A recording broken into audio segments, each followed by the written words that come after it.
The bitter tang of ozone and burning circuitry filled Captain Michael Reed's lungs as he pressed his back against the pulsing violet wall of the Zarkethi flagship. 3 dead insectoid soldiers lay at his feet, their chitinous exoskeletons shattered by precision shots. 7 years of war, and it had come to this one last desperate mission, one final chance to save what remained of humanity. Hernandez status. Reed whispered into his comm unit, the neural interface translating his subvocalization into encrypted signals. Only static answered. Another teammate gone. 4 dead now, with only Reed and Kowalski remaining from the original strike team of 6. Through the translucent partition separating him from the next chamber, Reed could make out the silhouettes of Zarkethi royal guards larger than the drones they'd encountered thus far, with distinctive crimson markings across their carapaces. Their presence confirmed intelligence reports. Queen Zareth was aboard. Captain Kowalski's voice crackled through the comm, strained and wet with what Reed recognized as the sound of punctured lungs. "They've got me, 3 levels down, can't move." Reed closed his eyes for a fraction of a second. "Hold position, I'm coming back for you." "Negative, sir." A wet cough. "Complete the mission, New Madrid, remember New Madrid." Reed's heart made. How could he forget? 3 million colonists, gone in a single day when the Zarkethi deployed their atmospheric converters. He'd watched the footage, humans gasping as their lungs crystallized, children reaching for parents who couldn't save them, all orchestrated by the brilliant strategic mind of Queen Zareth. "I remember," Reed said, checking the charge on his pulse rifle. 83%, it would have to be enough. "It's been an honor, sir." Kowalski's voice faded, then strengthened with final willpower. "Make it count." The comm went silent. 5 dead, just Reed now. He accessed his neural implant, reviewing the ship schematics one last time. The Queen's chamber lay 2 bulkheads ahead. Between him and humanity's last hope stood 8 elite guards with reflexes twice as fast as a human's and exoskeletons that could withstand standard ammunition. Fortunately, Reed wasn't carrying standard ammunition. He removed a matte black sphere from his tactical vest, the last EMP grenade developed by Earth's desperate scientists before the Sydney Research Facility fell 3 months ago. Designed specifically to disrupt Zarkethi neural pathways without affecting human tech, Reed took a deep breath, thumbed the activation sequence, and rolled the device beneath the partition. Then he counted. 1. The guards continued their rhythmic patrol. 2. One turned toward the sphere, mandibles clicking in curiosity. 3. A silent pulse of blue energy erupted, and the guards collapsed, their synchronized movements dissolving into spasmodic twitching. Reed moved immediately, years of special forces training guiding his body as his mind calculated, adapted. The guards weren't dead, just temporarily paralyzed. He had maybe 90 seconds. He vaulted over the writhing bodies, punched in the override code their intelligence had cost 17 human lives to obtain, and watched the final door to the Queen's sanctum slide open with a pneumatic hiss. What greeted him wasn't what he expected. Instead of the massive insectoid Queen described in intelligence briefings, a slender, humanoid figure stood before a holographic display of star charts. She turned, and Reed's finger froze on his trigger. Her skin shimmered with iridescent patterns that shifted like oil on water. Elongated eyes, solid obsidian, with no visible pupils, widened at his intrusion. A crown of crystalline structures emerged from her scalp where hair should have been, catching the ambient light and fracturing it into prismatic patterns across the chamber walls. "The human assassin," she said, her voice simultaneously melodic and razor-edged. "You've come far only to die, Captain Reed." Reed's mind raced. How did she know his name? How did she know his mission? The answer came as pressure built behind his eyes, a probing sensation that felt like fingers sifting through his thoughts. The psychic attack intelligence had warned about. He gritted his teeth, focusing on the mental barriers his specialized training had instilled. Interesting. The Queen Zareth tilted her head, the crystalline crown catching light in hypnotic patterns. Your mind resists. No species has demonstrated such capability before. Reed raised his rifle, centering it on her chest. Queen Zareth, by authority of the United Earth Command, I'm here to end this war. Her lips curved in what might have been a smile on a human face but held no warmth. By killing me, how disappointingly predictable. The pressure in Reed's mind intensified, images flooding his consciousness, burning colony ships, children screaming, Earth's orbital platforms falling like meteors. He recognized the psychological warfare technique, but knowing didn't lessen its impact. Your species attacked us without provocation, Reed snarled, fighting through the mental assault.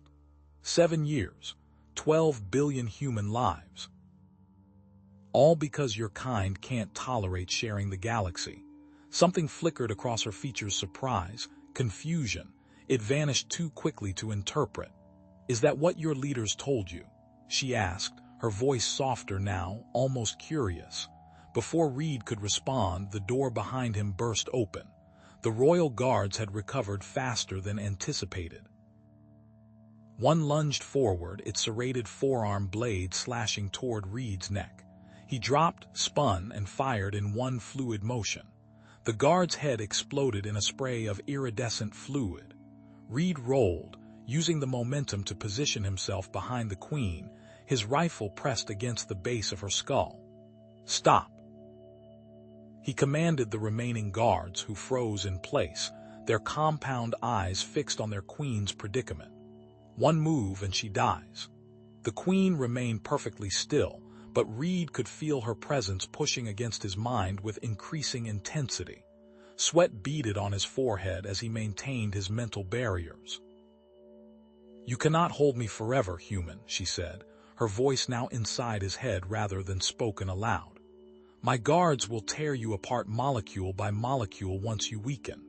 Maybe, Reed acknowledged, but you'll still be dead, and from what we understand about your species, that means game over for the Zarkethi war machine. A new figure entered the chamber, larger than the guards, with elaborate armor and a carapace adorned with what appeared to be military insignia. The High Commander, according to intelligence briefings. Lower your weapon, human. The commander's voice emerged as a series of clicks and vibrations, translated by Reed's neural implant. You are surrounded with no escape possible. Then I have nothing to lose by killing her, Reed replied, tightening his finger on the trigger. Order your forces to stand down and open a channel to Earth Command. The Queen laughed, a sound like crystal wind chimes. You have no concept of what you've done by reaching me and holding me thus, Captain Reed. The High Commander made a series of rapid clicking sounds that Reed's translator couldn't process, then spoke again. You have invoked the Kethnar by defeating the Queen in personal combat and sparing her life while holding power over it. The what? Reed's confusion momentarily distracted him, but he maintained his position. The ancient law of combat, the commander explained, mandibles twitching in what Reed interpreted as agitation. Any warrior who defeats but spares a royal in combat may claim them as Kethnar, a war prize and personal servant. No off-worlder has ever achieved this status. Reed felt the Queen stiffen against him, rage emanating from her in palpable waves. I would rather die. She hissed, suddenly lunging backward against Reed's weapon. To his shock, her own guards rushed forward not to attack him but to restrain her. The law is sacred, my queen, the commander stated, tone reverent but firm. Even you are bound by it. Reed's mind raced, recognizing an unexpected opportunity, if this ancient tradition held such power. Then I claim her, Reed declared, the words forming before he fully understood their implications. I claim Queen Zareth as my war prize, in exchange for peace between our species.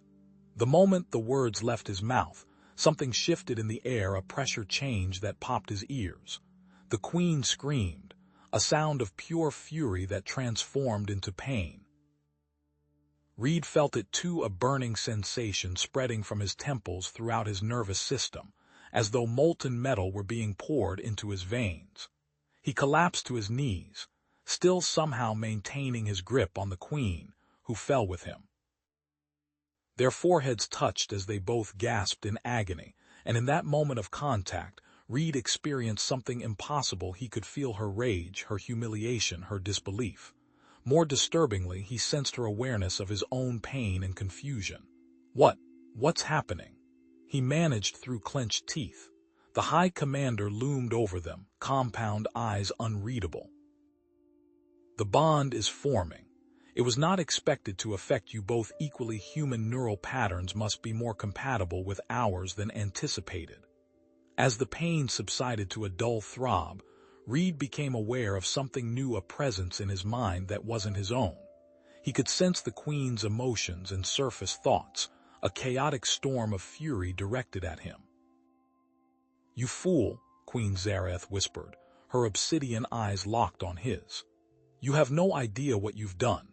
I am not merely a strategic leader, I am the genetic mother of my entire species' future generation. And now you have bound us together through ancient magic you cannot comprehend." Reed tried to process this information through the haze of pain and the disorienting sensation of another consciousness brushing against his own. As he struggled to maintain his composure, fragments of the Queen's memories flashed through his mind, images that contradicted everything he'd been told about the war's origins. A human ship firing first, a peaceful Zarkethi delegation destroyed. Misinterpreted communications, fatal misunderstandings. This isn't right, Reed murmured, the certainty that had driven his mission suddenly fracturing. The war, it didn't start the way we were told. The Queen's eyes narrowed, surprise rippling through their newfound connection. "You can see my memories." "Flashes," Reed admitted, struggling to his feet and pulling her up with him, noticing how the distance between them affected the intensity of their shared awareness. "What is this bond?" The High Commander made a gesture Reed couldn't interpret. "The Council must convene immediately. This situation is unprecedented." As Reed stood in the alien flagship, still gripping his weapon but now irrevocably connected to the enemy he'd been sent to kill, the full weight of his situation crashed down upon him. He'd come to end the war through assassination, but had instead claimed an alien queen as a prize, a queen who now shared his thoughts, and whose memories suggested that the entire conflict might have been based on a catastrophic misunderstanding. And somewhere in the back of his mind, he could feel her plotting his painful death. The shuttle's thrusters pulsed as it docked with the neutral diplomatic vessel. Reed's temples throbbed in sync with the distant vibrations, his consciousness uncomfortably tethered to the alien queen seated across from him. Queen Zareth's obsidian carapace caught the harsh shuttle lighting, reflecting fractured patterns across the cabin walls. Her secondary eyelids flickered rapidly, the only visible sign of her agitation. "The claiming bond appears stable but unprecedented," murmured the human medical officer, her scanner hovering inches from Reed's skull. "Neural activity is off the charts." Reed barely registered her words. Through the shuttle viewport, he watched the chaotic dance of ships outside, human destroyers maintaining defensive formations, while Zarkethi vessels executed precise, angular maneuvers. Neither fleet seemed certain whether to continue hostilities or stand down. "Your warriors position for attack even during supposed peace talks," Zareth said, her mandibles clicking softly with each syllable. Typical human deception. Reed opened his mouth to retort when a flash of foreign memory crashed through his consciousness, a young Zareth standing before a council of elder queens, their towering forms casting long shadows as they recited the 76 principles of royal conduct. The weight of expectation crushed down on her juvenile exoskeleton. The overwhelming responsibility of becoming her species' future, he gasped, doubling over. "Stay out of my head. You think I control this violation?" Zareth's inner eyelids snapped fully open, revealing iridescent pupils that contracted to pinpoints. Your primitive mind invaded mine the moment you spoke those claiming words. The shuttle door hissed open. 4 guards, 2 human, 2 Zarkethi stood at rigid attention, their postures mirror images of mutual distrust. "Captain Reed," the human lieutenant said, her hand resting conspicuously on her sidearm, "Admiral Vega requests your immediate presence in the command center." "Her Majesty's royal advisors demand audience as well," chittered the taller Zarkethi guard, its ceremonial armor clicking with each subtle movement. Reed stood, fighting a wave of dizziness as Zareth simultaneously rose to her full height, nearly 7 feet of armored exoskeleton and deadly grace.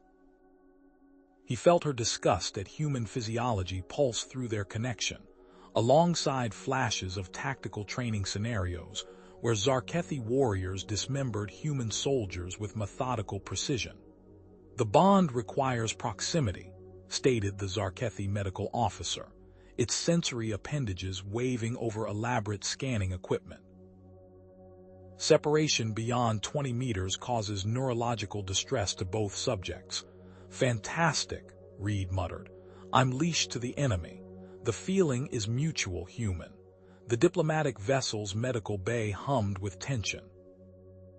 Reed sat shirtless on an examination table, electrodes attached to his temples and spine, while Queen Zareth submitted to similar scrutiny across the room, the maximum distance they could maintain without crippling pain.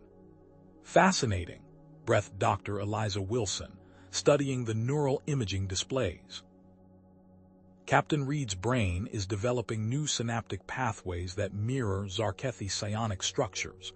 It's as if his mind is physically rewiring to accommodate the bond." The Zarkethi physiologist, a hunched specialist with enhanced sensory appendages, clicked its mandibles in agreement. "The Queen's royal biochemistry shows equally unprecedented adaptation. Her pheromone production has altered to accommodate human compatibility. Such changes would normally take generations of selective evolution."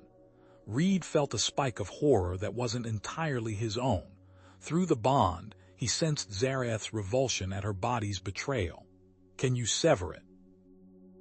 Reed asked, flinching as another of Zareth's memories surfaced, her first battlefield command, the pride of her brood mothers as she executed a perfect flanking maneuver against human Dr.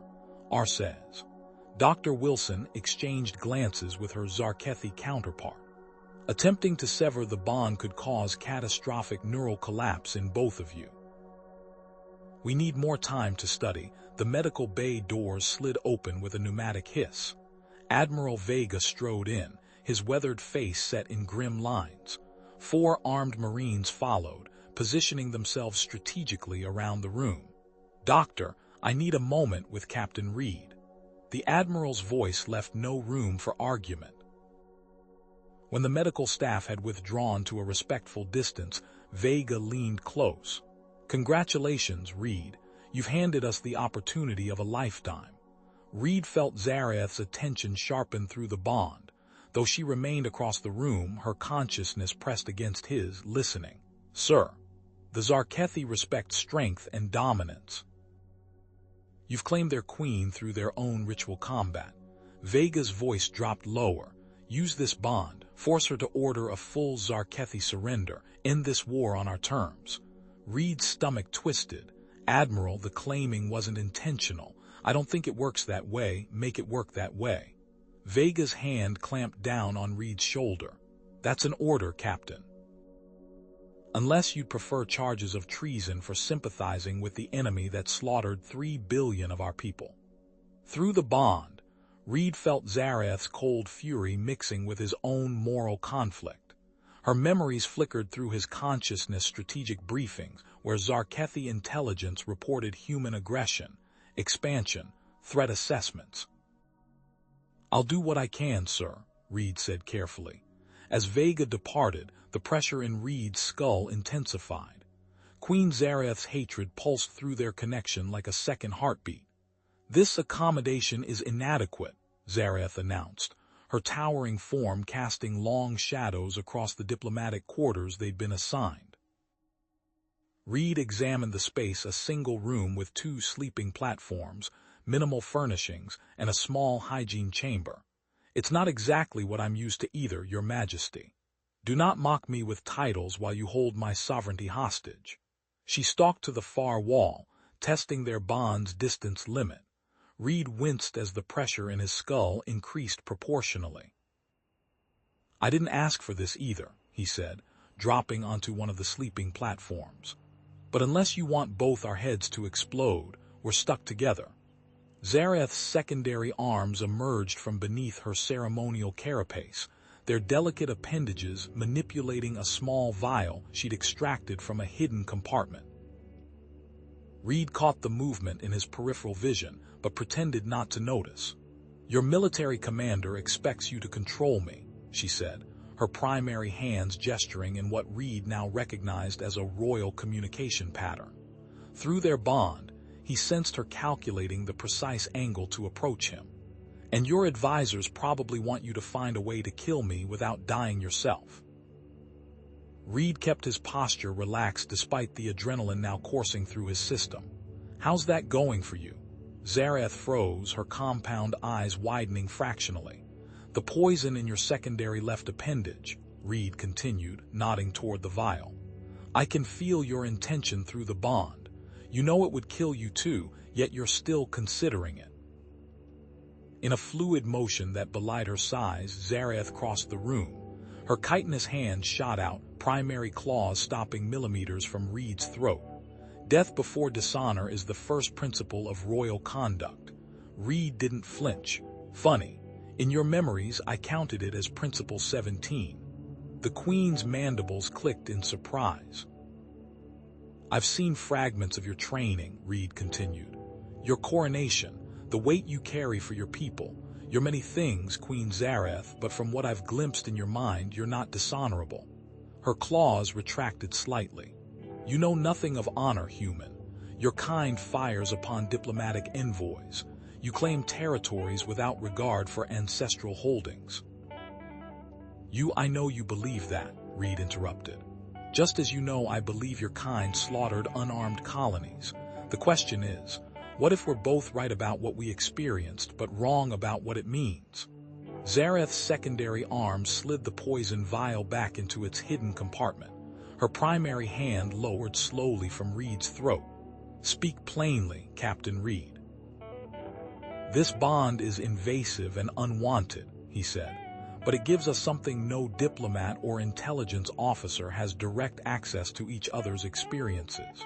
Maybe instead of trying to kill each other, we should be comparing notes.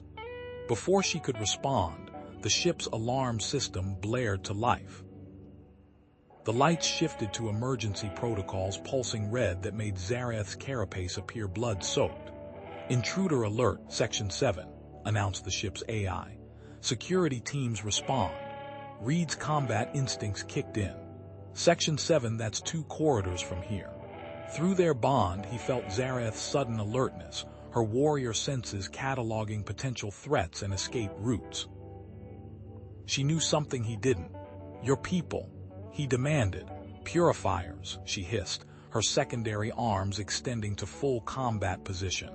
Royal traditionalists who would rather see me dead than bonded to a human. The door to their quarters burst inward.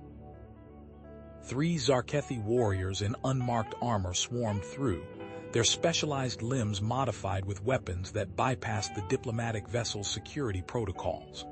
Behind them, 2 human security officers lay motionless, their throats slashed with surgical precision. For the purity of the royal bloodline, chittered the lead assassin, raising a ceremonial blade that gleamed with neural toxin. Reed rolled from the sleeping platform, drawing his sidearm in one fluid motion. He fired twice, hitting the first assassin in the sensory cluster beneath its primary arms. The creature shrieked, green ichor spraying from the wound. Beside him, Zareth moved with lethal grace. Her armored forearms deflected a toxin blade, the ceremonial edges of her own carapace slicing through her attacker's unprotected joint seam. The wounded purifier stumbled back, chittering in pain. The third assassin launched itself at Reed, too close for his sidearm. As he prepared to dodge, a disorienting flash overtook him. Ceremonial combat training, the seventh form of royal defense. The precise angle to strike between the third and fourth thoracic plates. Without conscious thought, Reed pivoted and struck upward, his combat knife finding the exact vulnerability he'd seen in Zareth's memory. The assassin collapsed, its nervous system seizing as the blade severed a critical junction. More attackers poured through the doorway. Reed found himself moving in perfect synchronization with the Queen, their bodies anticipating each other's movements through the bond. When he ducked, she struck high. When she pivoted left, he covered her right flank. In the midst of combat, another memory crashed through their connection, but this time, Reed recognized it as one of his own, seen through Zareth's perception. The first battle of the war, from the Zarkethi perspective, a formation of royal vessels approaching human colony ships. The precise, ceremonial pattern of the Zarkethi greeting fleet identical to their attack formation, but with subtle ritual differences meaningful only to their kind. The confusion as humans misinterpreted their approach. The first human shots fired. The Queen's horrified realization that a tragic misunderstanding had just initiated war. Reed faltered as the memory faded, nearly missing a strike from one of the remaining assassins. Zareth's clawed hand yanked him aside, her secondary arms dispatching the attacker with brutal efficiency. "We fired first," Reed gasped as they stood back to back, surrounded by fallen purifiers. "The war, we started it." "This is not the time, human," Zareth hissed, her attention focused on the doorway where human security forces were finally arriving. But the revelation echoed through Reed's mind, challenging everything he'd believed about the conflict that had claimed billions of lives, including those he'd loved most. Reed jerked awake, his heart hammering against his ribs. The nightmare still clung to him, the Zarkethi attack on Proxima Colony, watching helplessly as the settlement burned, searching the rubble for survivors. Finding his sister's pendant in the ashes, the metal warped from heat. No human could have survived. But something was different this time. He'd experienced the memory through new eyes, feeling not just his own grief, but the strategic satisfaction of the Zarkethi commander, who'd ordered the strike in retaliation for what they believed was humanity's unprovoked aggression. Across the darkened room, Zareth sat rigidly on her sleeping platform, her compound eyes reflecting the dim emergency lighting. She'd experienced his nightmare too. "Your family was there," she said, her voice uncharacteristically subdued. At the human settlement called Proxima, Reed's expression resolute. "My sister, her husband, their daughter." He forced the words past the knot in his throat. "Your forces left no survivors."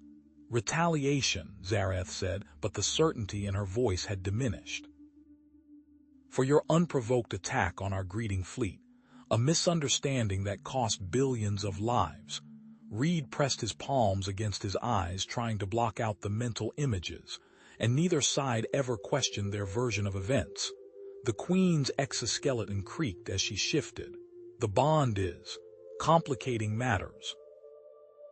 Before Reed could respond, his comm unit chimed with an urgent message. The view screen activated automatically, displaying a propaganda broadcast that had been flagged by military intelligence. "A proud day for humanity," declared a man with a shaved head and Earth First insignia prominently displayed on his uniform. Captain James Reed's brilliant strategy to claim the alien queen through their own primitive rituals has given us control of the enemy's leadership. This proves what Earth First has always maintained: human dominance is our birthright among the stars. The only good bug is a slave bug, or a dead. Reed shut off the broadcast, disgust churning in his stomach. Through the bond he felt Zareth's cold fury resurging. "Your true intentions revealed, Captain," she hissed, rising to her full height. "Was this your plan all along, to enslave me as a trophy of war?" "That's not who I am," Reed snapped. "Earth First is a radical faction. They don't speak for humanity or for me." Yet your military commanders ordered you to control me through our bond. Her primary clause extended. How different are your intentions, truly? Reed stood to face her. If I wanted to control you, I'd have tried already. Instead, I'm trying to understand what's happening between us and why both our species seem determined to exterminate each other over what might have been a tragic misunderstanding. Zareth's posture remained aggressive, but Reed sensed her uncertainty through their connection. The bond was forcing them both to confront complexities neither had anticipated. The diplomatic summit begins in 6 hours, Reed said. Representatives from both fleets will be present. This may be our only chance to end the bloodshed. The Queen's secondary arms performed a subtle gesture Reed now recognized as indicating deep thought. There is something you should know about the summit, Captain Reed. Reed felt her mental barriers shifting, deliberately allowing him to glimpse concealed knowledge plans for an attack, Zarkethi hardliners who had infiltrated the diplomatic vessel, explosives already in place. You knew about this, Reed demanded, anger flaring. A terrorist attack that would kill everyone aboard. I did not plan it, Zareth replied, her mental defenses snapping back into place. But I was informed. Some among my people believe that only through decisive action can we prevent a dishonorable peace.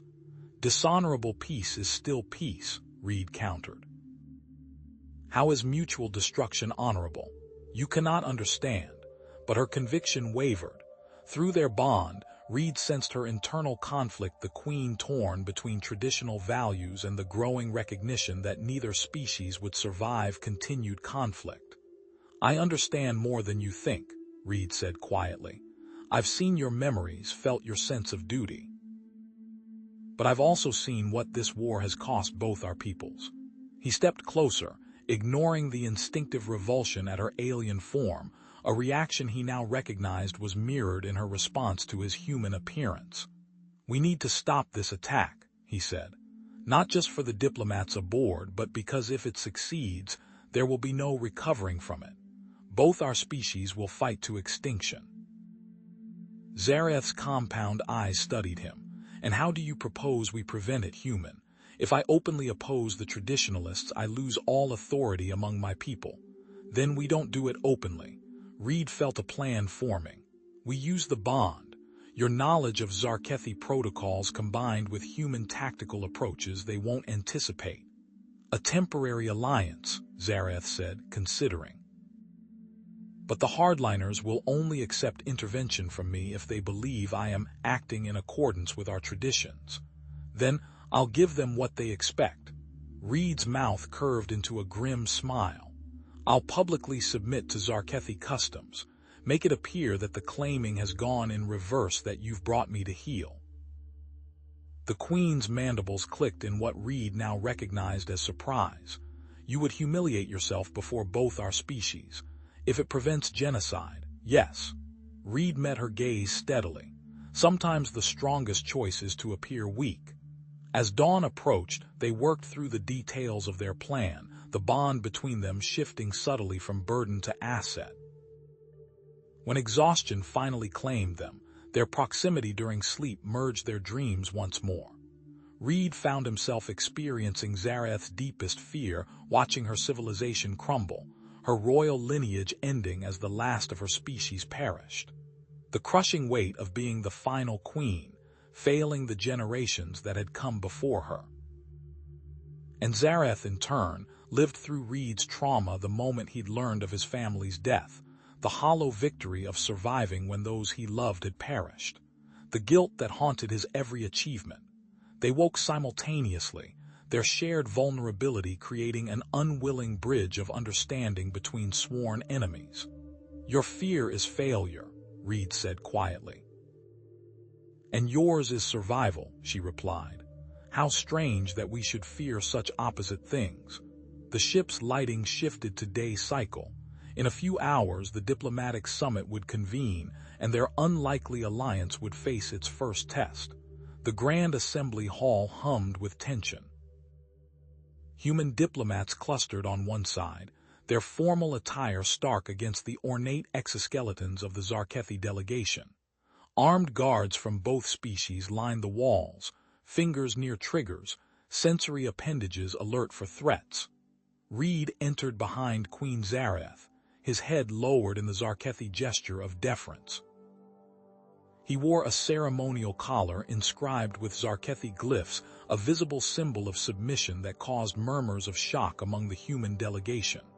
"Captain Reed," Admiral Vega hissed as they passed. "What the hell are you doing?" Reed kept his eyes downcast, playing his role. Through the bond, he and Zareth maintained constant communication. Their senses merged to scan for the hidden assassins. Third support pillar, Zareth's thoughts flowed into his. The guard's thoracic plates don't match ceremonial standards.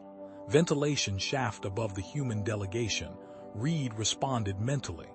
Movement pattern doesn't match air circulation protocols. The formal proceedings began with ritualized greetings. As Queen Zareth approached the central platform, Reed felt her awareness sharpen. Through her enhanced senses, he detected subtle vibrations in the flooring explosives, primed and waiting. Now, he projected. In a move that appeared to human eyes as continued submission, Reed prostrated himself before the Queen.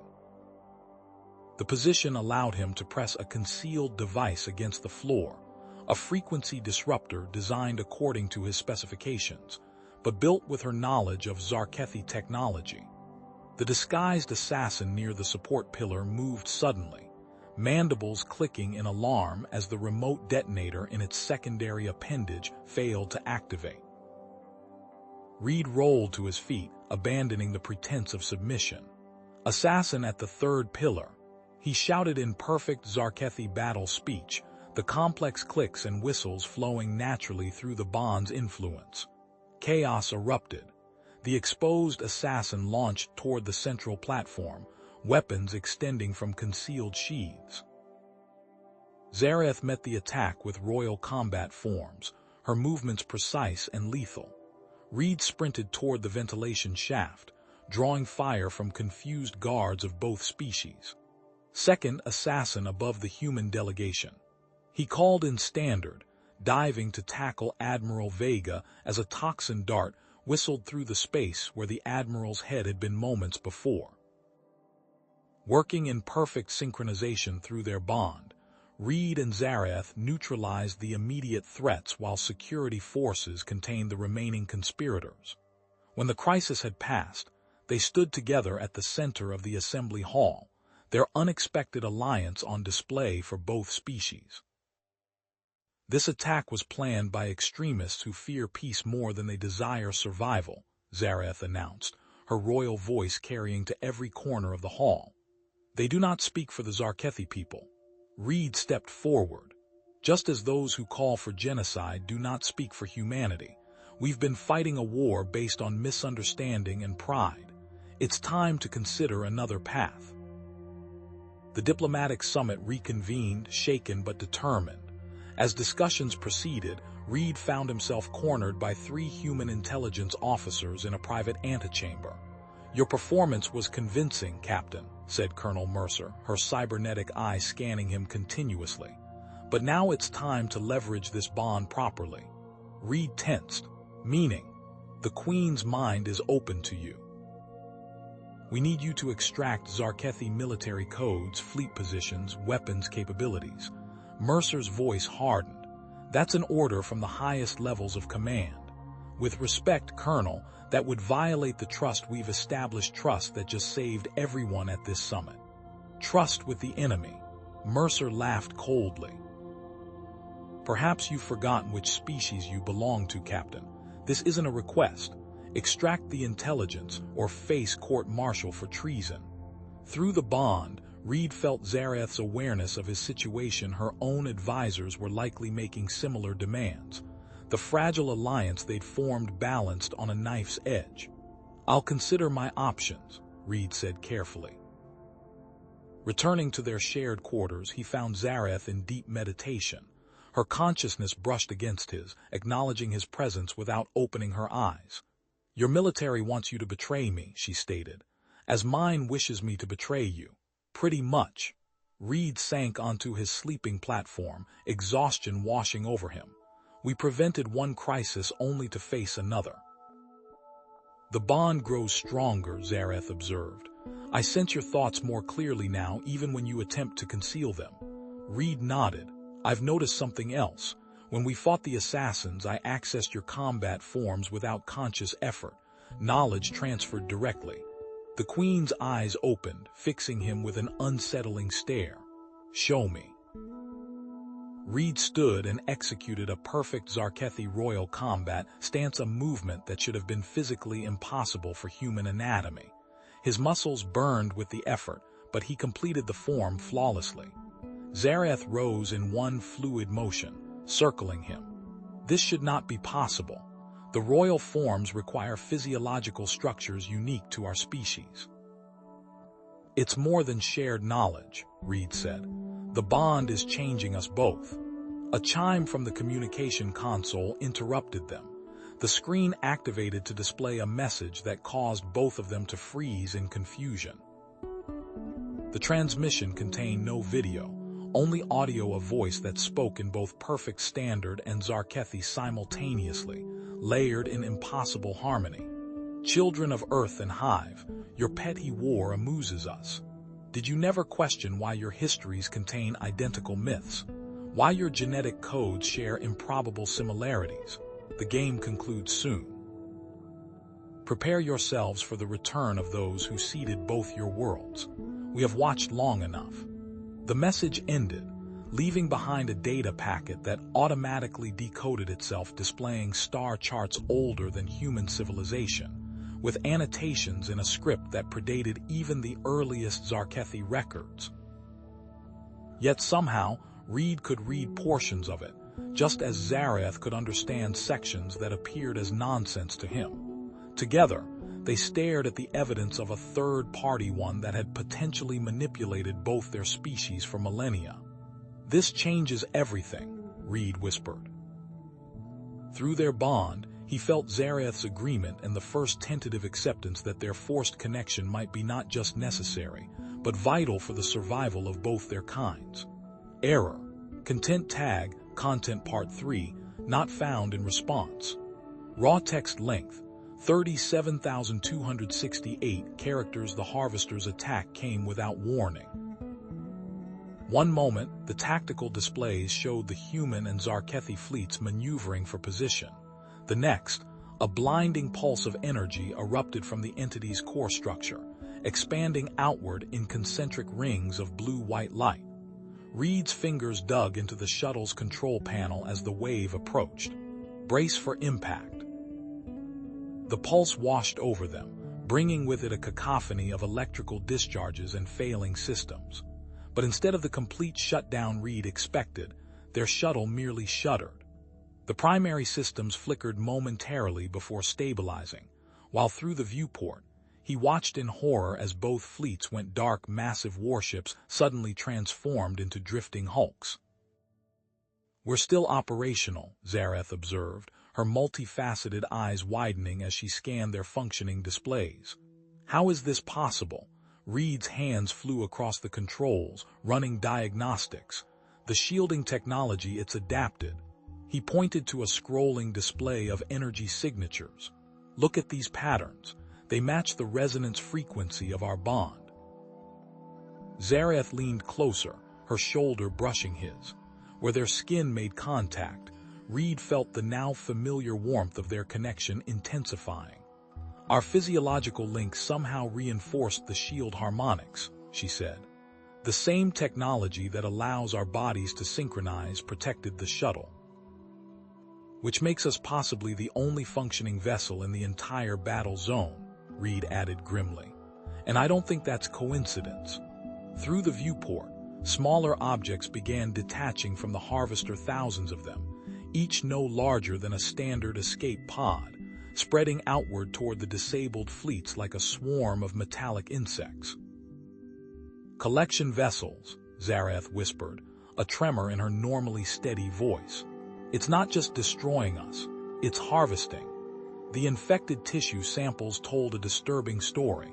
Reed peered through the shuttle's microscanner, adjusting the magnification to track the movement of the parasitic organisms extracted from the infected leaders. Under the blue light of the scanner, the parasites resembled crystalline filaments that pulsed with internal bioluminescence. "They're secreting neurotransmitter analogs," he said, pointing to dark spots forming around the parasites. "See how they cluster around the amygdala and prefrontal cortex? They're specifically targeting emotional regulation centers." Zareth's face was illuminated by the scanner's glow, casting angular shadows across her royal features. "The parasites don't just control their hosts, they amplify existing emotions." "Exactly." Reed adjusted the chemical analysis display. "Fear, tribalism, aggression, all amplified while suppressing empathy and rational decision-making. That's why the war became so vicious so quickly. Why peace initiatives were rejected despite obvious mutual benefits." He straightened, wincing as his spine cracked. They'd been working for hours, analyzing samples from both human and Zarkethi leaders they'd managed to collect before the electromagnetic pulse. "There's something else," Reed said, reaching for a sealed container. "I want to test a theory." Inside the container was a tissue sample taken from his own arm, alongside one from Zareth. He placed both under the scanner, then carefully introduced a captured parasite. The reaction was immediate and violent. Upon contact with their hybrid tissue, the parasite convulsed, its crystalline structure fracturing before dissolving entirely. "It can't survive contact with our bonded cellular structure," Zareth observed, her voice hushed with wonder. "Our physiological connection creates a natural defense." Reed nodded, already calculating possibilities. "Which means we might be able to weaponize it, create some kind of countermeasure." Zareth's hand found his, her fingers intertwining with his in what had become a familiar gesture. "But first, we need allies." She closed her eyes, her breathing slowing as she entered a meditative state.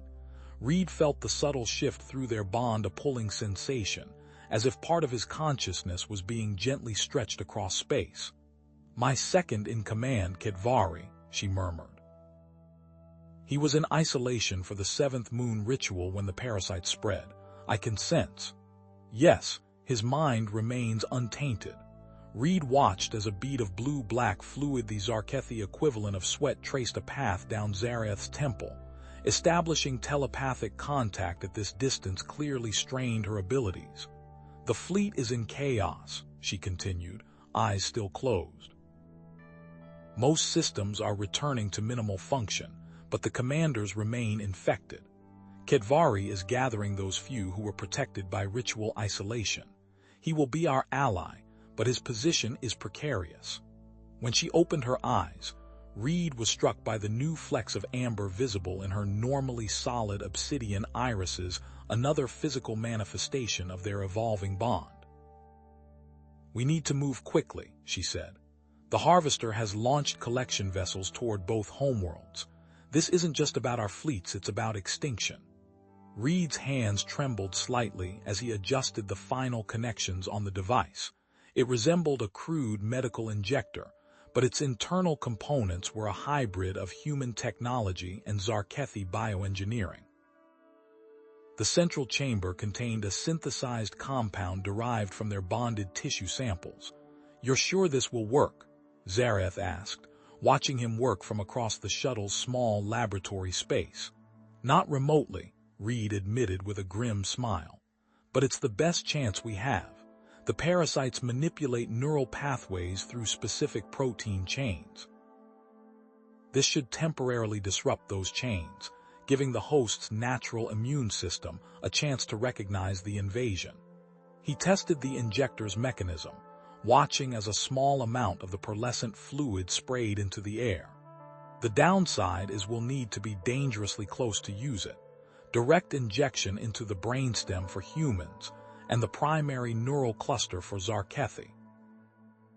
Zareth nodded, her expression solemn. "We should test our theory about shared abilities before attempting infiltration." They moved to the shuttle's central chamber, sitting cross-legged facing each other.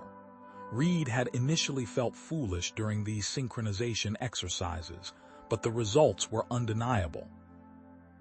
As their palms pressed together, the familiar warmth of their connection blossomed into something more intense. Reed closed his eyes, focusing on the techniques Zarath had taught him. His breathing synchronized with hers automatically now, their heartbeats falling into perfect rhythm. The sensation began as it always did, a tingling at the base of his skull that spread outward, as if his consciousness was expanding beyond the boundaries of his own body. Then something new happened. A metallic cup on the table beside them trembled, then slowly rose into the air. Reed's eyes snapped open in shock. The cup hung suspended between them, wobbling slightly. "That's you," Zarath whispered, her voice filled with wonder. "You're accessing my telekinetic abilities." Reed's concentration faltered, and the cup clattered back to the table. A sharp pain lanced through his temples, and he felt a warm trickle of blood from his nose. "And you're paying the price for abilities your physiology wasn't designed to handle," Zarath said, wiping the blood away with her fingertips. "Just as I am." She gestured to a complex equation she had scrawled on a datapad earlier, a solution to optimizing their shuttle's shield harmonics that she had worked out in minutes, using intuitive leaps that were distinctly human in their approach. "Your problem-solving methodology is infectious," she said with a small smile, "but it causes me considerable neural strain." Reed nodded, understanding the implications. "We're borrowing each other's natural abilities, but there are physical consequences. We need to use these shared capabilities sparingly." "And quickly," Zarath added, turning toward the viewport where the harvester loomed, its collection vessels continuing their methodical approach toward the disabled fleets. "Time is running out." The human flagship Atlas drifted in the void, emergency lighting casting red shadows through its corridors. Reed moved silently through the familiar passageways, the anti-parasitic injector secured at his hip.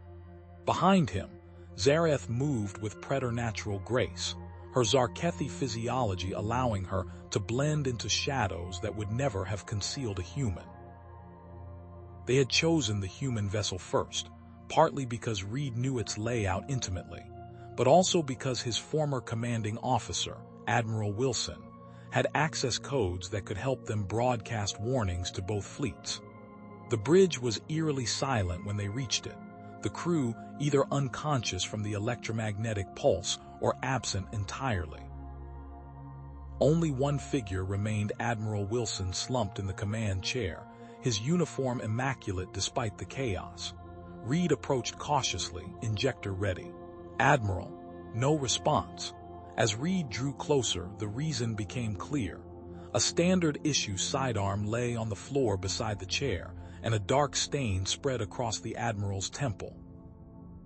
"He took his own life," Reed said, his voice hollow with shock. Zarath moved to his side, her head tilting as she studied the human. Perhaps he sensed the parasite taking control and chose to die rather than surrender his will completely. Reed nodded numbly, then noticed the Admiral's personal datapad clutched in his rigid fingers. The screen displayed a single message: Archive 37B. "They've been here before." "He left us a message," Reed said, carefully prying the device from the Admiral's hand. He quickly accessed the ship's secure database, using Wilson's biometric data to bypass security protocols. Archive 37B contained heavily encrypted files dating back centuries, scattered reports of anomalous stellar phenomena, unexplained disappearances of entire colonies, and fragmented accounts of strange biological transformations. "These reports go back hundreds of years," Reed muttered, scanning through the files. "Incidents classified and buried by authorities on Earth." One file contained ancient cave paintings showing humanoid figures joined with distinctly non-human entities, standing before a massive shape that resembled the harvester. Another showed medieval woodcuts depicting heaven's chariot harvesting God's chosen pairs during a plague. "It's been happening throughout human history," Reed said, his voice barely audible. And look at this, each incident coincides with reports of unusual pairings between humans and non-human entities. Zareth leaned closer, her breath warm against his neck. Bond pairs appearing before harvester arrivals, just like us. Not coincidence, Reed concluded. An evolutionary defense mechanism triggered by the parasite's proximity. Different species forming bonds to resist extinction. A distant metallic groan echoed through the ship, breaking their concentration. We need to move, Zareth urged. The collection vessels are attaching to the hull. Reed downloaded the archived data to a portable device, then cast one last glance at Admiral Wilson. He died fighting in his own way, he said softly. Let's make sure it wasn't for nothing. They never reached their shuttle. Halfway back, a blinding light engulfed the corridor as a collection vessel breached the Atlas's hull directly in their path. Reed felt Zareth's hand grasp his as gravitational forces shifted, pulling them inexorably toward the breach. Their bodies slammed against a gelatinous membrane that sealed the corridor rupture, and then they were being drawn upward into the collection vessel's intake chamber. Reed struggled against the pull, but the force was irresistible. Reed. Zareth's voice cut through his panic. Our bond focus on our connection. He reached for her both physically and mentally, their fingers intertwining as the stress of capture triggered an unprecedented synchronization of their nervous systems. The world around them seemed to slow, and with it came a new awareness, a shared perception that extended beyond normal senses. Through this heightened state, Reed could suddenly perceive the collection vessel's internal structure as if seeing it through multiple spectrums simultaneously. Beside him, Zareth gasped, experiencing the same revelation. You see it too? He asked. Yes, she whispered. The harvester's design. It's organic technology like nothing I've ever encountered. As they were drawn deeper into the vessel and toward the main harvester, their shared perception expanded further. The massive entity was not merely a ship or weapon, it was a vast repository of biological information, with structures reminiscent of DNA storage systems, but on an incomprehensible scale. Within its cavernous interior, they perceived thousands of stasis chambers arranged in concentric rings. Each contained pairs of different species, some humanoid, others utterly alien, preserved in various stages of biological integration. They're like us, Reed said, horror and fascination mingling in his voice. Bond pairs from across the galaxy. Previous harvests, Zareth agreed. But why preserve them in this state? Why not simply extract their genetic material? Before Reed could respond, their collection vessel docked with the harvester's main structure. The membrane holding them dissolved, depositing them roughly onto a smooth, iridescent floor that pulsed with internal light. Reed scrambled to his feet, helping Zareth up beside him. They stood in a vast chamber lined with the stasis pods they had perceived. Inside each, pairs of different species floated in luminescent fluid, their bodies partially merged at cellular and neural levels. Some of these must be thousands of years old, Reed murmured, approaching one containing what appeared to be a human female and a reptilian humanoid, their nervous systems visibly interconnected through luminescent filaments. A soft humming drew their attention to a nearby pod that was cycling open, its preservative fluid draining away. The pair inside, one resembling an insectoid being, the other a mammalian quadruped, gasped as consciousness returned. Their bodies showed extensive integration, with shared tissue structures and interlinked neural pathways far more advanced than Reed and Zareth's bond. The insectoid being's compound eyes focused on them. New pairs, it clicked in a language Reed shouldn't have understood but somehow did. Recently harvested. We're not harvested yet, Reed responded, stepping forward. We're still free to act. The released pair exchanged glances, communicating silently in the way Reed was beginning to do with Zareth. The collector has existed for millions of your years, the mammalian being explained, its voice resonating oddly.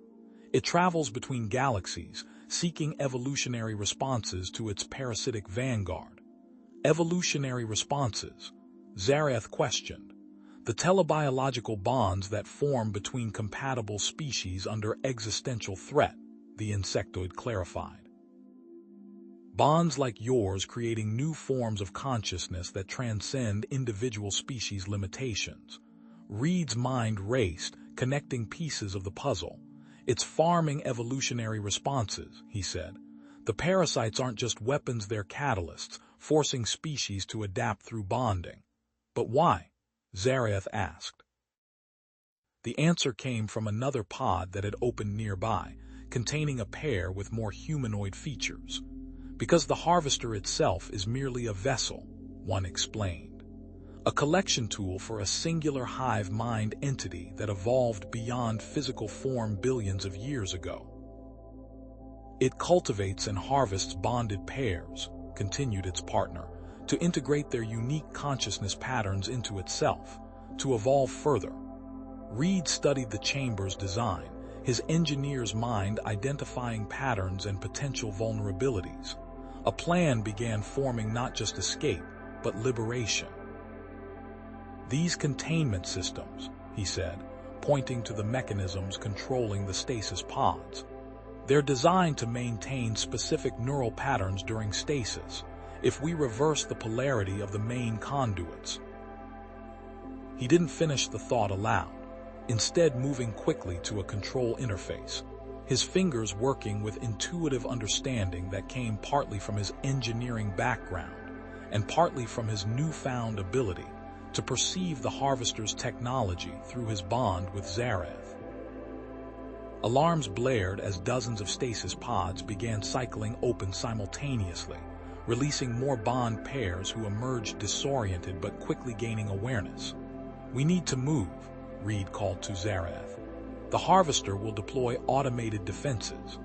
As if summoned by his words, spherical drones detached from the ceiling, energy weapons extending from their smooth surfaces.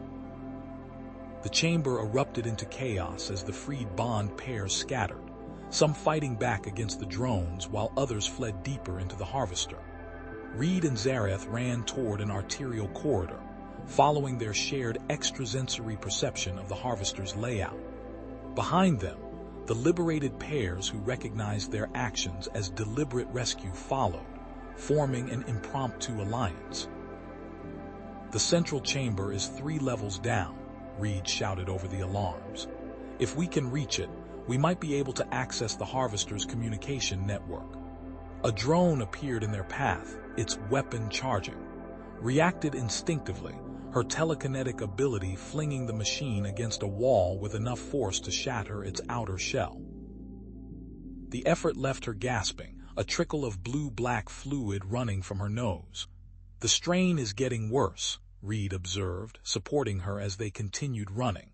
A massive barrier sealed the corridor ahead. As they skidded to a halt, another group of drones converged from behind, cutting off retreat. "We're trapped," one of the freed pairs called out. Reed assessed their situation, his mind working through possibilities at lightning speed. "We need to split up," he decided, "create multiple targets." "No," Zareth said firmly, "we cannot separate." "It's our only chance," Reed insisted. "I'll draw them off while you lead the others to the central chamber." Before she could protest further, he squeezed her hand once and sprinted down a branching corridor, shouting to attract the drone's attention. The machines followed, their single-minded programming identifying him as the primary threat. The separation hit like physical trauma. By the time Reed had evaded the drones by ducking into a maintenance shaft, he felt as if his veins were filling with acid. His vision blurred, and his skin grew clammy with cold sweat. Every cell in his body screamed for reunion with Zareth. Through their bond, he could feel her experiencing the same catastrophic response. Their physiological integration had progressed beyond dependency to true symbiosis.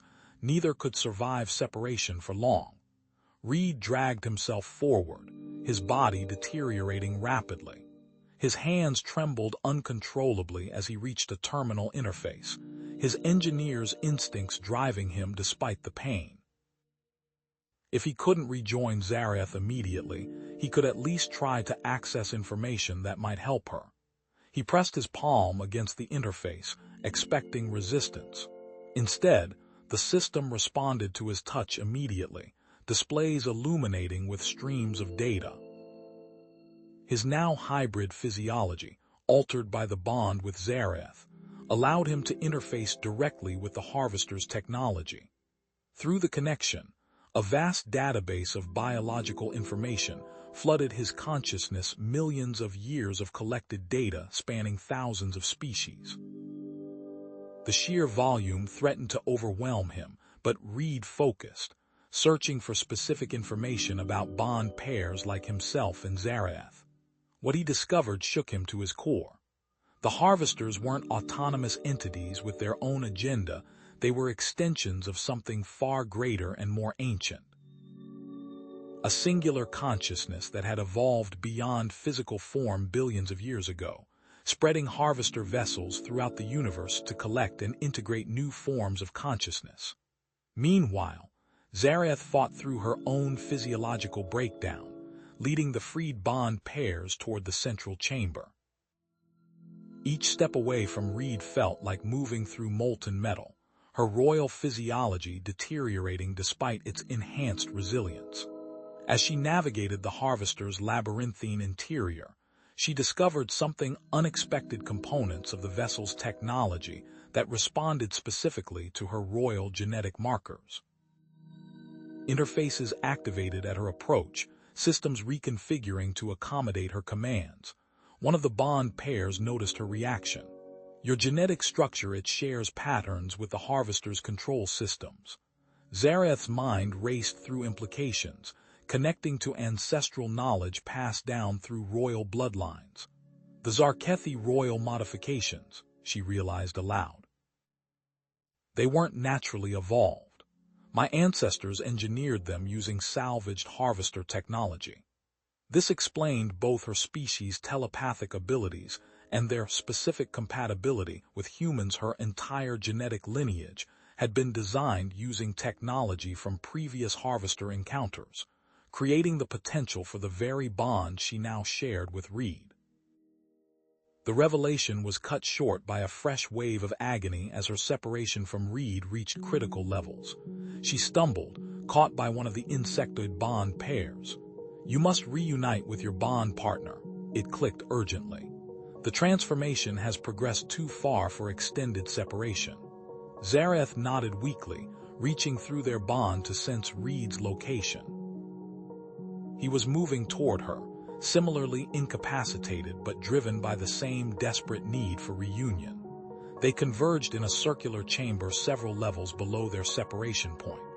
Reed staggered through one entrance while Zareth barely managed to reach the opposite doorway. They collapsed into each other's arms in the center, the physical contact bringing immediate but incomplete relief. The Harvester, Reed gasped, his breathing steadying as their physiologies realigned. It's a collection vessel for a hive mind entity. It harvests bond pairs to integrate their consciousness. My royal genetics, Zareth responded, strength returning to her voice. They were engineered using Harvester technology. My entire lineage was designed for compatibility with humans. As their condition stabilized, Reed noticed the changes in both of them had accelerated. His skin now showed faint patterns resembling Zareth's royal markings, while her previously obsidian eyes now contained distinct amber flecks matching his eye color. More significantly, Reed found himself perceiving the thoughts of the bond pairs around them without verbal communication, a limited version of Zareth's telepathic abilities. She, in turn, demonstrated increased physical strength as she helped him to his feet, her movements showing the fluid efficiency typical of human combat training. Our transformation is irreversible, she stated, not with fear but with certainty, and accelerating toward an unknown final state. Reed nodded, accepting this new reality. Then let's make it count. The assembled bond pairs gathered around them, representatives of dozens of species united by their shared experience.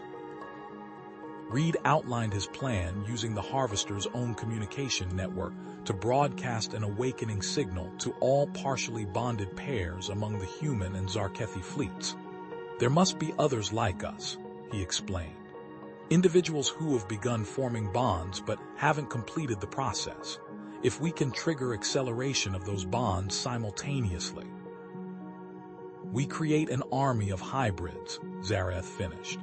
Beings the harvester cannot immediately process, giving us time to coordinate resistance. The plan was desperate, but the alternative was extinction for both their species.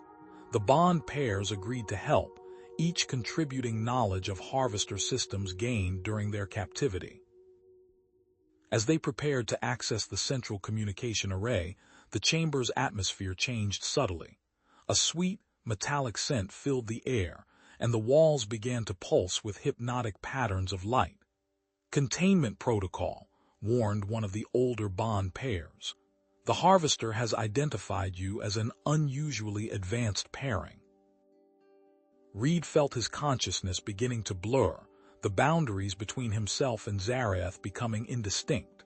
The hallucinogenic agent flooded the chamber, designed to trap bonded pairs in a shared mental reality while their physical forms were processed for integration. Reed, Zareth's voice seemed to come from both outside and inside his mind simultaneously. Don't fight it completely.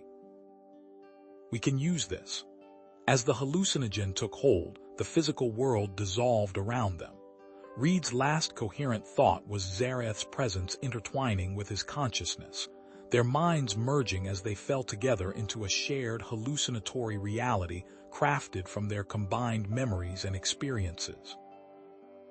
The harvester had meant to trap them, but in forcing this unprecedented level of mental synchronization, it might have inadvertently given them their greatest weapon, complete unity of purpose and perception, beyond what either species could achieve alone. The simulation rippled.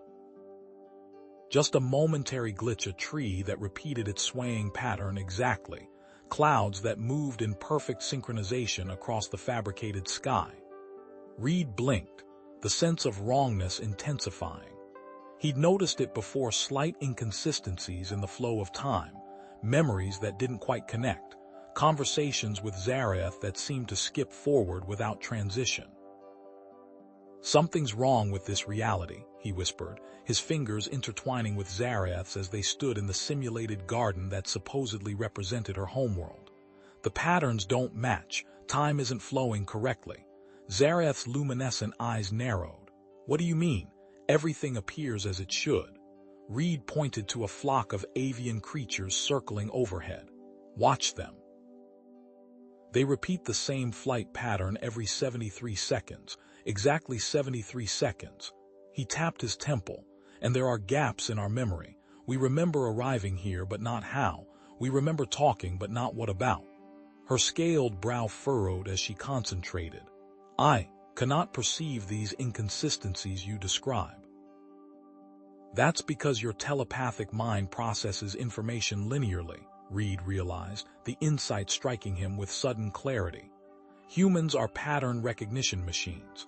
We evolved to see connections, to notice when something doesn't fit. He closed his eyes, concentrating on the physical sensation of his actual body, the weight of limbs, the rhythm of breath, the steady beat of his heart.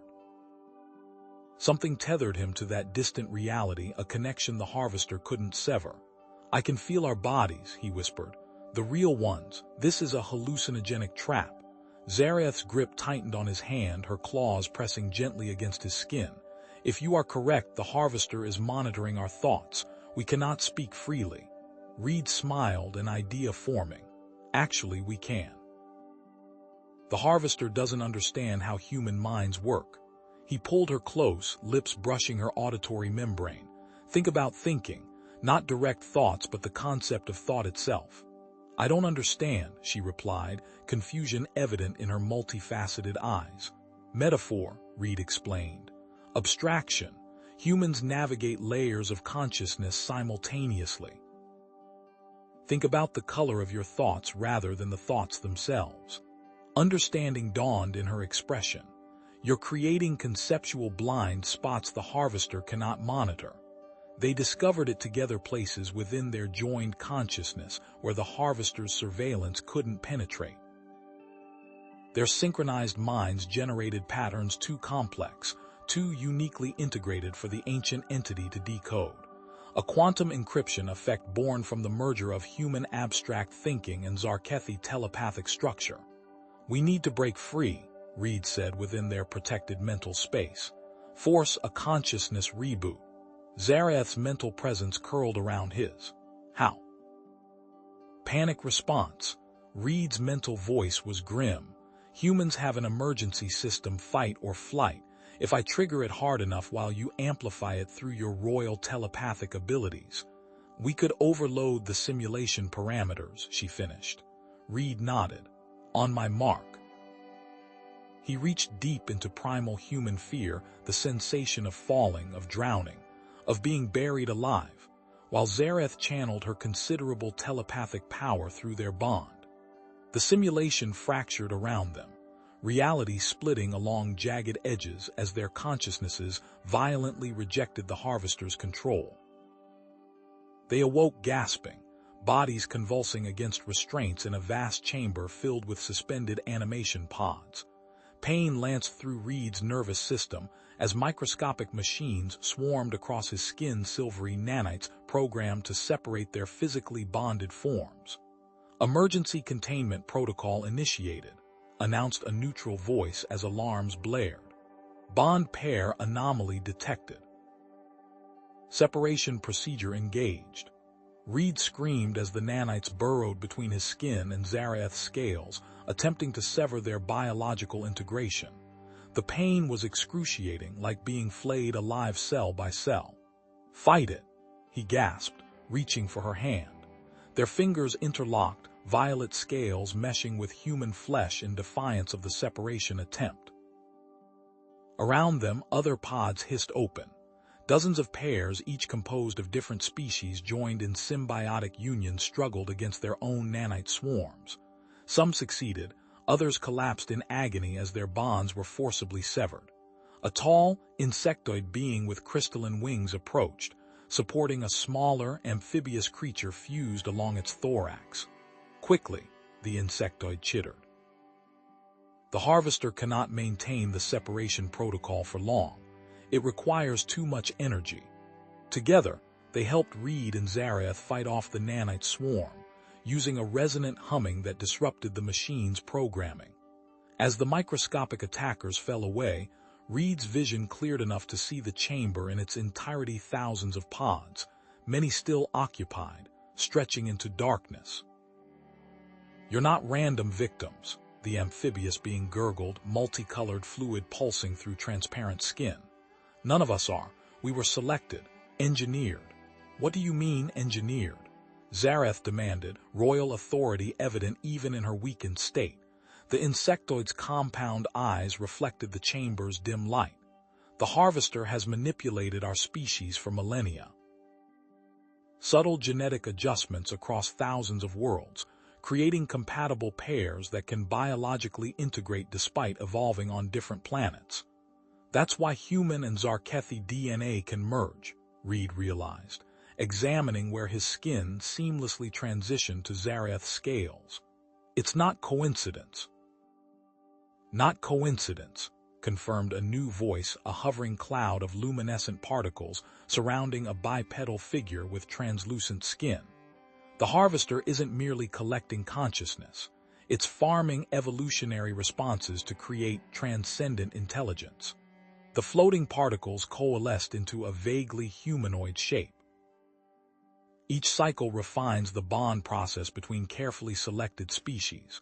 The goal is perfect consciousness synthesis, separate minds that function as one without losing individual perspective. Reed helped Zareth to her feet, supporting her weight as she regained her strength. But something's different about our bond, isn't it? It formed too quickly. The insectoid chittered in agreement. Most pairs require decades or centuries to stabilize. We were in stasis for 97 years while our bond matured. It gestured at Reed and Zareth. Yours achieved in weeks what should have taken years. An anomaly, Zareth murmured. Either a dangerous flaw or an evolutionary breakthrough, Reed finished. They moved through the chamber, freeing other bond pairs while avoiding automated security systems. Reed explained their plan to broadcast an awakening signal to potential bond pairs throughout the galaxy, warning them of the Harvester's true purpose. At the communication hub, disaster struck. The Harvester had anticipated their move, severing all external connections. The transmission array sat dark and lifeless. "It's cut off the network," Reed muttered, examining the dead technology. "We can't broadcast anything."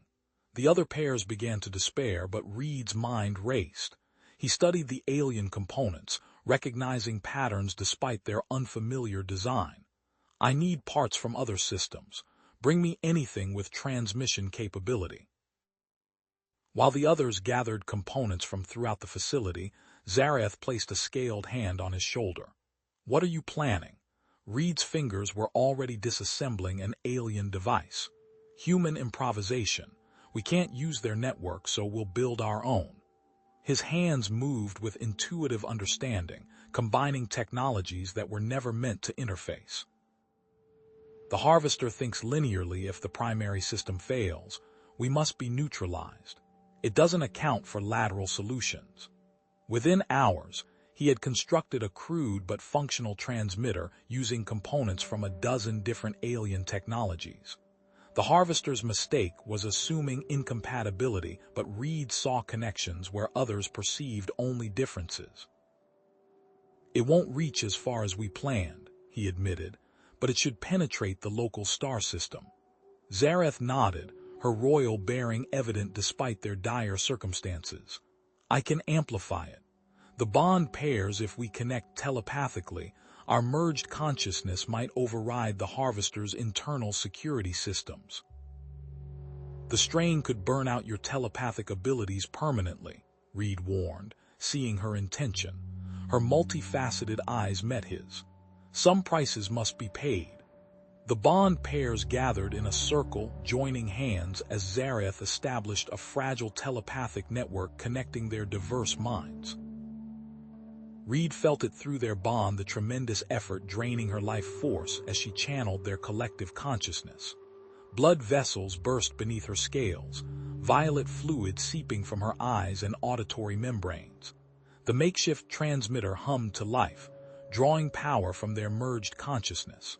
For a moment, victory seemed within reach until the chamber doors slammed open.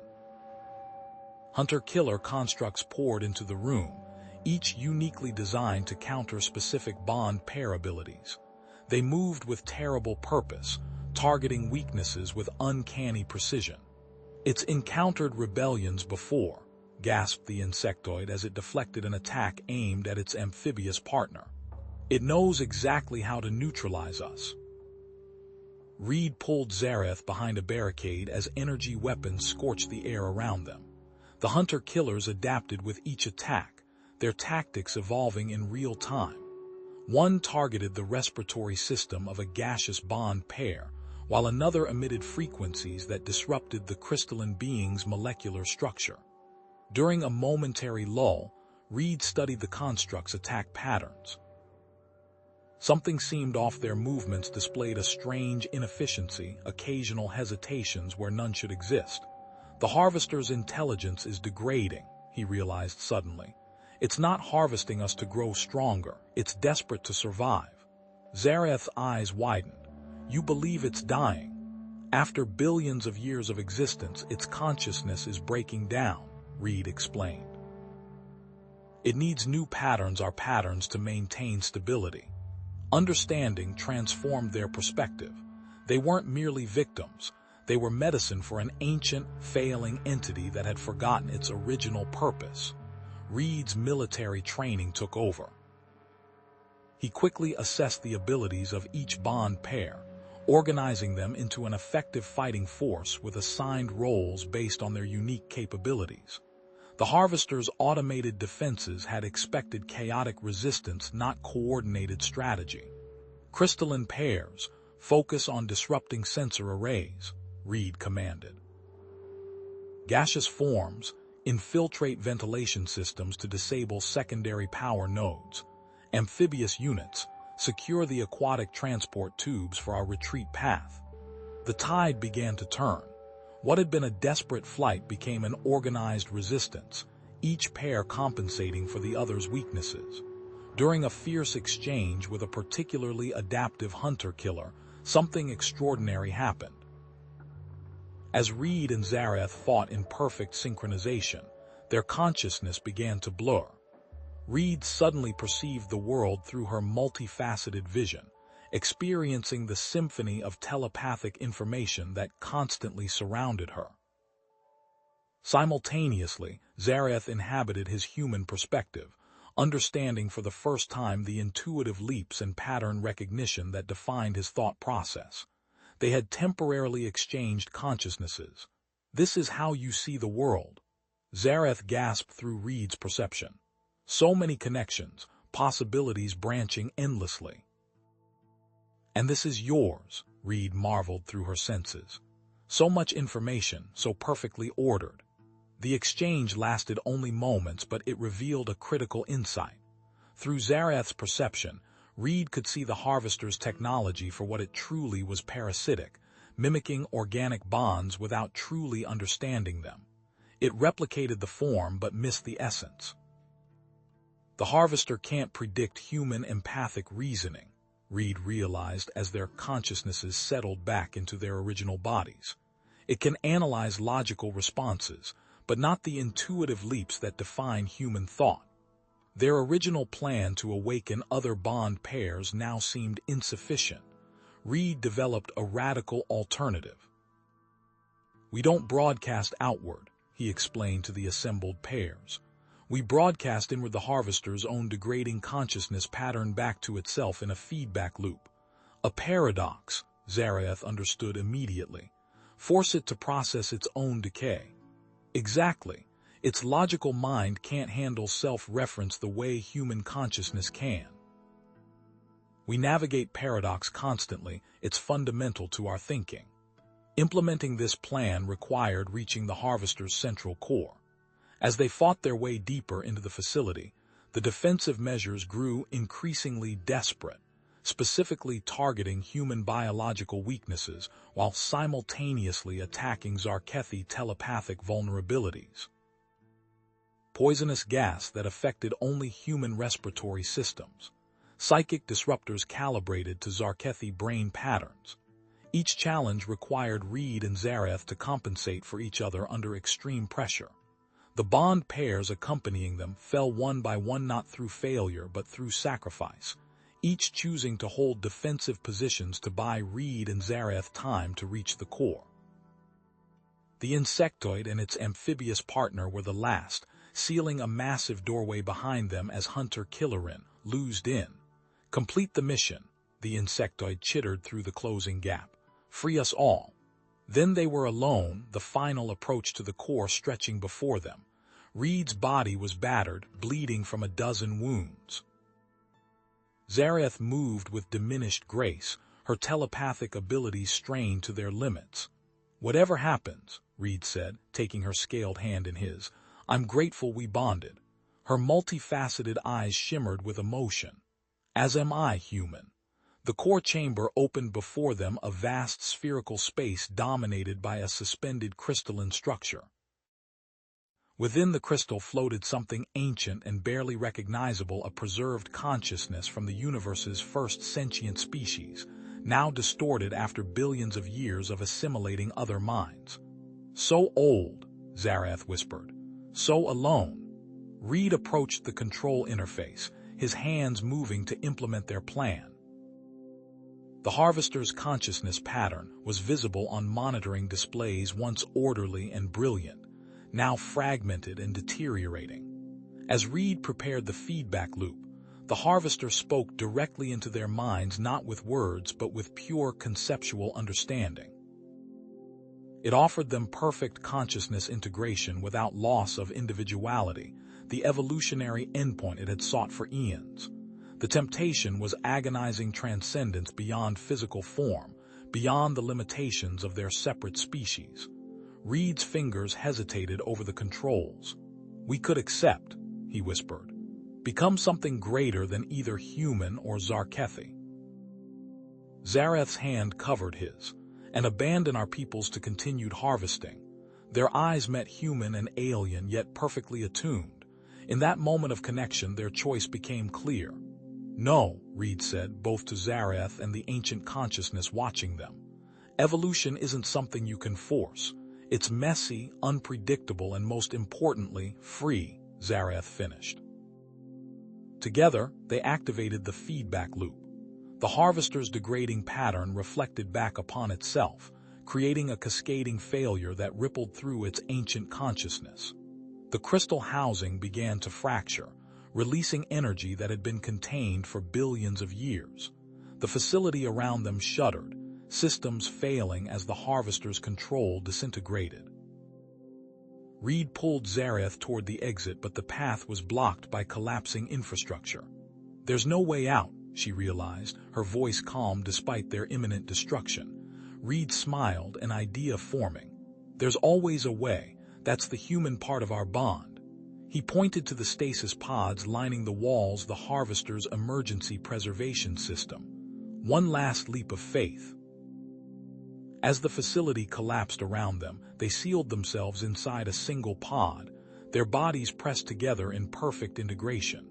The last thing Reed saw before stasis took hold was Zareth's eyes, alien yet familiar, frightened yet trusting. Then darkness, and the sensation of falling into an unknown future. Reed stood unflinching before the harvester's manifestation, its pulsing tendrils of light surrounding them like the synapses of some vast cosmic brain. Zareth's consciousness brushed against his, a familiar warmth amid the alien coldness. "You offer perfection," Reed said, his voice steady despite the pressure building in his chest. "Complete integration. The end of confusion, loneliness, misunderstanding. But that's not synthesis, it's consumption." The harvester's light patterns intensified. "Imperfection is inefficient. Your species seeks perfection in all things." "No," Reed countered, feeling Zareth's silent support flowing through their bond. "Humanity is defined by our imperfections, by our struggles against them, and by our freedom to choose our own path.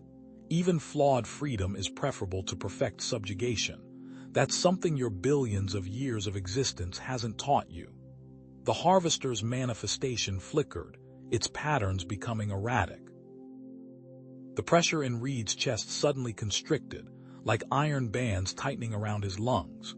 Beside him, Zareth's body convulsed, her neural crown flaring with chaotic energy as the harvester launched simultaneous attacks targeting Reed's respiratory system and Zareth's telepathic centers.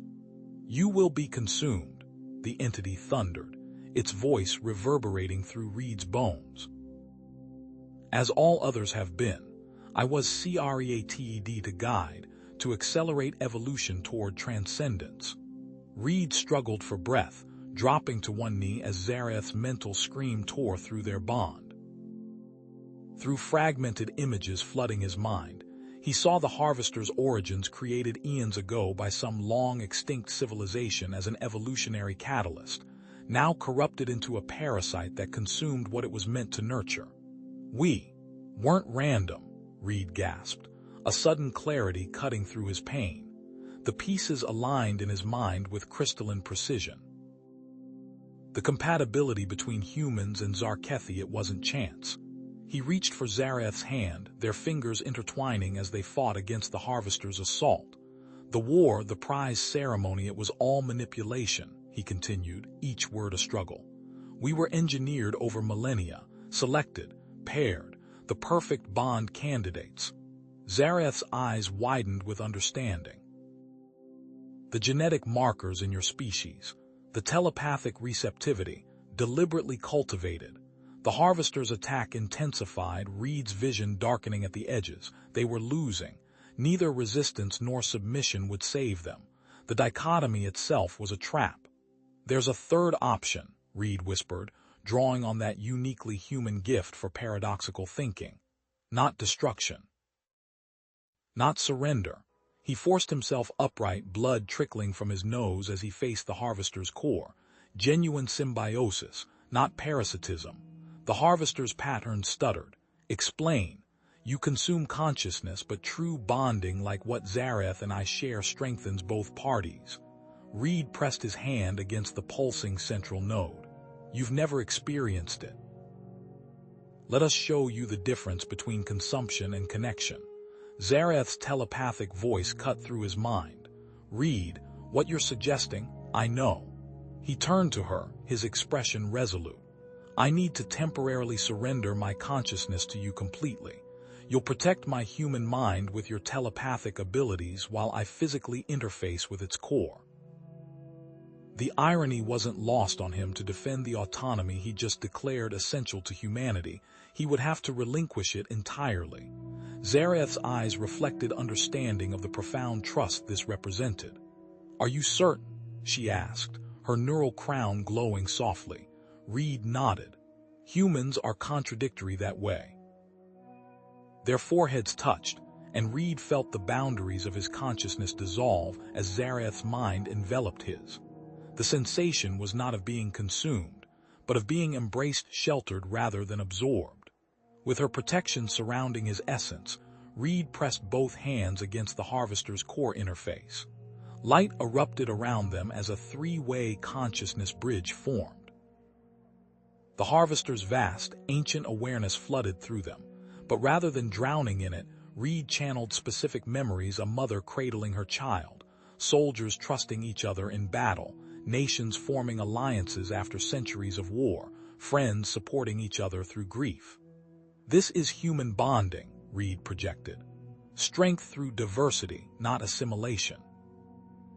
Connection that preserves individuality rather than erasing it." The harvester's systems convulsed, its structure groaning as ancient programming fought against this fundamentally new concept. Warning lights flashed throughout the chamber as the entity struggled to process what it was experiencing. "Paradox DETECTED, it thundered. "Consumption leads to entropy. Symbiosis creates renewal. Error." "Error?" The chamber shuddered violently. Cracks appeared in the walls as the harvester's confusion threatened to destroy them all. Reed drew on his military training in crisis negotiation, projecting calm into the chaotic mental maelstrom. "Your confusion is natural," he communicated. "Humanity has faced similar crises throughout our history. We've overcome our own destructive tendencies by learning that evolution isn't merely about survival. It's about thriving through cooperation rather than competition." He shared images of human history: tribes warring, then trading, empires falling, then nations cooperating, environmental destruction, then restoration efforts. Each example showed the same pattern: competition giving way to cooperation, consumption giving way to symbiosis. Gradually, the harvester's system stabilized. The violent tremors subsided as it began to assimilate this new paradigm.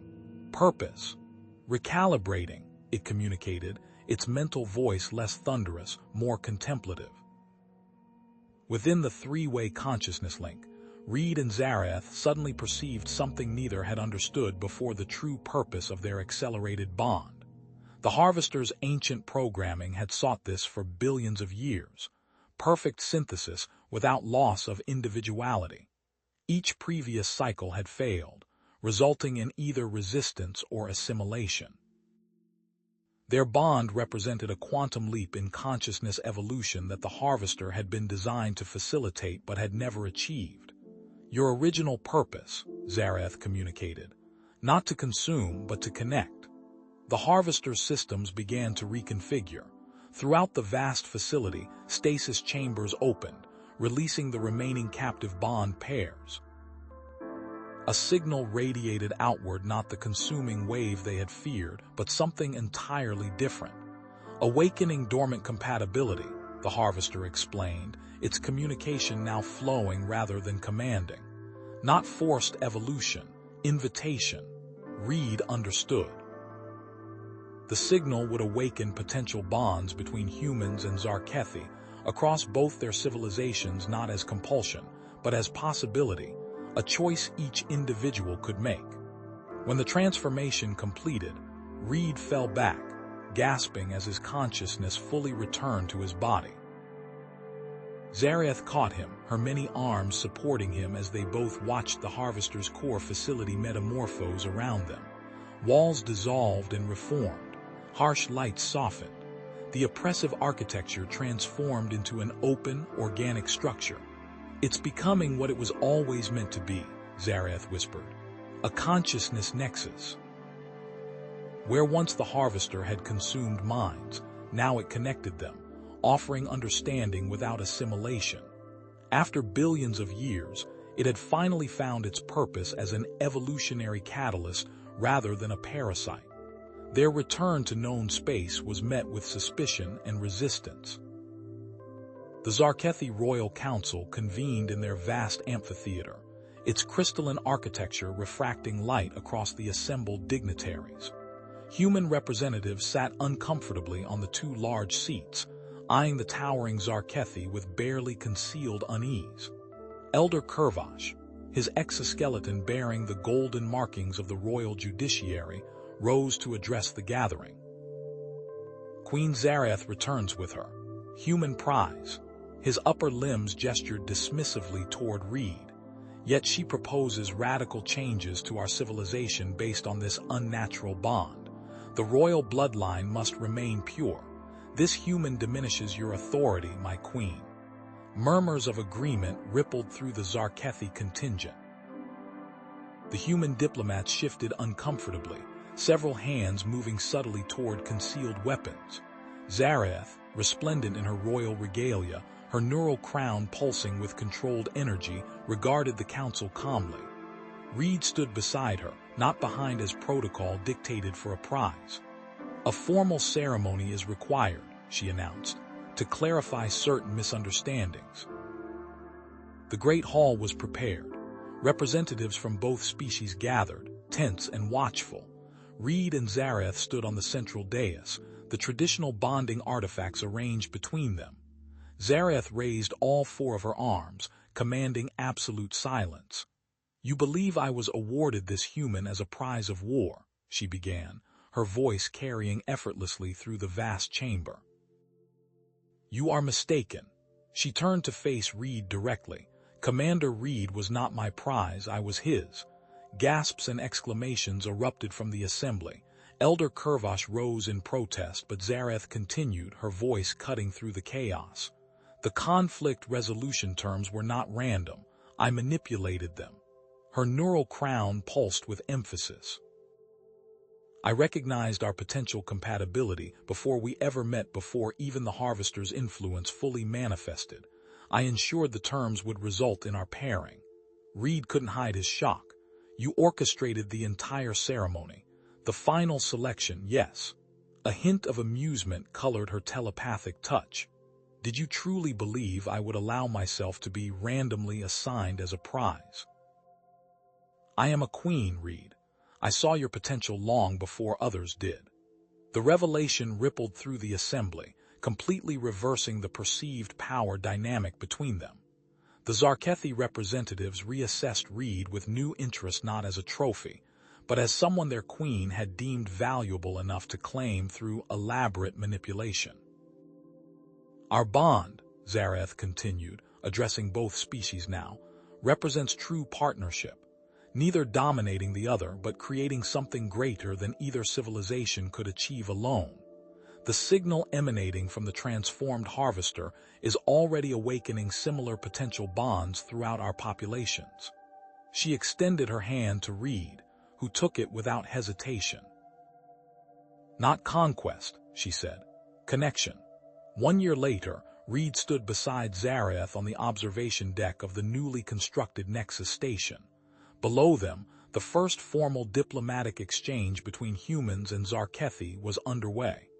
Thousands of newly bonded pairs moved through the vast chamber, each serving as a biological bridge between their civilizations. "They're adapting faster than we anticipated," Reed observed, watching a human engineer working seamlessly with her Zarkethi counterpart, their movements synchronized despite their radically different physiologies. "The foundation of a new hybrid culture," Zareth agreed, her neural crown glowing softly as she monitored the telepathic undercurrents flowing through the gathering. "Maintaining the unique strengths of both species while transcending their limitations." Reed turned to her, still marveling at how their bond had evolved deeper, more nuanced, yet never diminishing either of their distinct identities. "You never told me why you chose me specifically. What did you see that made you orchestrate our meeting?" Zareth's secondary eyes crinkled in what Reed now recognized as her version of a smile. "I reviewed thousands of potential candidates. In your military records, I found something unique: a soldier who consistently found the third option when presented with binary choices.